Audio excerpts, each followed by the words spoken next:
নমস্কার বন্ধুরা, মমতার রান্না বান্নাতে আপনাদের সবাইকে স্বাগত।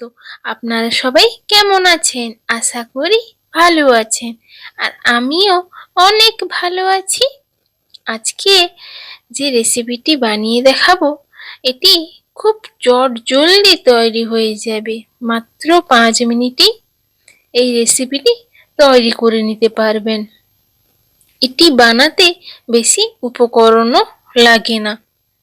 সন্ধ্যাবেলা চা বসিয়ে ঝটপট এইরকম স্ন্যাক্স রেসিপি তৈরি করে নিতে পারবেন। এটি সকালের নাস্তা হিসেবেও তৈরি করে নেওয়া যাবে। এটি দেখতে যেমন সুন্দর, খেতেও তেমন সুস্বাদু। তো চলুন ভিডিওটি শুরু করা যাক। তো প্রথমেই আমি একটি পাত্রে একটি ব্রেড প্যাকেট নিয়েছি।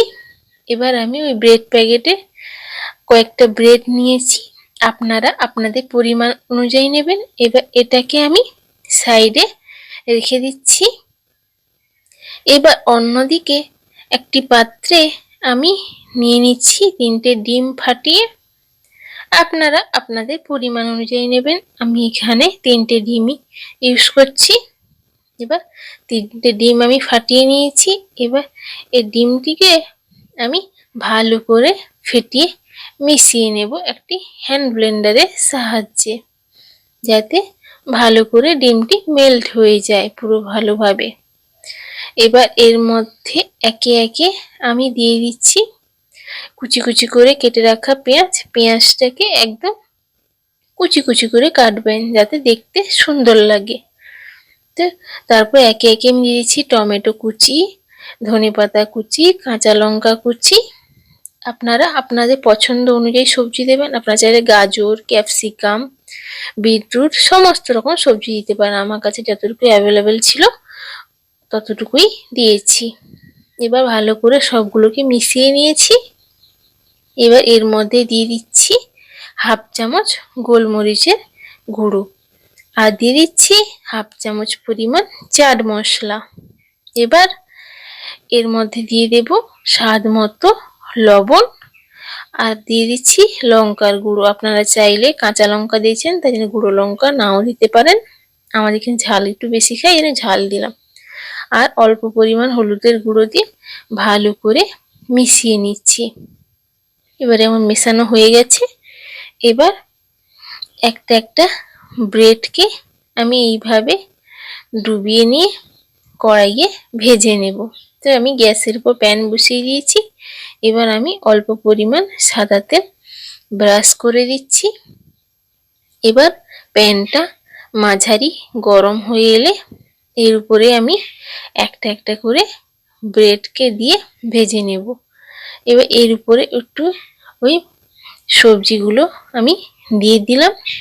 এবার সঙ্গে সঙ্গে কিন্তু উল্টে নিতে যাবেন না, 1 মিনিট পরে উল্টে নেবেন। আবারও একটা একইভাবে বসিয়ে দিয়েছি। এবার 2 থেকে 3 মিনিট মিডিয়াম ফ্লেমে এপিট ওপিট করে ভেজে নিলেই রেডি হয়ে যাবে।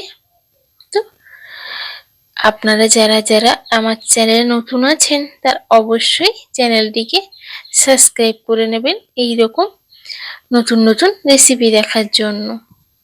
তো 2 পিঠ ভালোভাবে একটু চেপে চেপে করে ভেজে নিতে হবে।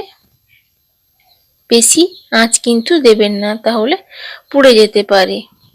তো এইভাবে চেপে চেপে ভেজে নেব, যাতে ডিমটা কাঁচা না থেকে যায়। আর গ্যাসের আঁচটি কিন্তু অবশ্যই লো টু মিডিয়াম ফ্লেমে রাখবেন। দেখুন দেখতে কতটা সুন্দর লাগছে, তাই না? তো একইভাবে সবগুলোকে ভেজে নেব।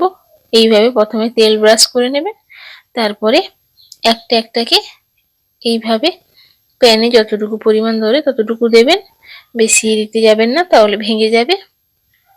তো আমি এইভাবে সবগুলোকে ভেজে নিই, তারপর দেখা হচ্ছে আপনাদের সাথে। তো ভিডিওটির সাথে থাকুন।